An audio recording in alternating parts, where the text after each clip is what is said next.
હા કોનું સાધન છે આ? ડોક્ટરનું. Very good. કલર કરવાનું, પેન્ટ કરવાનું. Very good. પીછી કહેવાય બેટા. શું કહેવાય? હા કોનું સાધન છે? પહેલા તો કારીગરનું નામ બોલો. કડિયો. શું કરે કડિયો? કડિયો શું બનાવે? હા ઘર બનાવે ભાઈ. પણ કોણ વાપરે બેટા? ખેડૂત. હા હા વેરી ગુડ.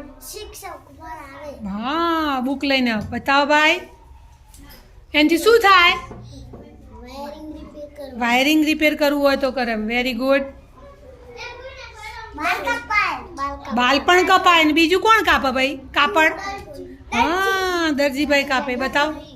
હથોડી કોણ વાપરે? દરજી વાપરે. લુહાર ભાઈ કોણ વાપરે? હા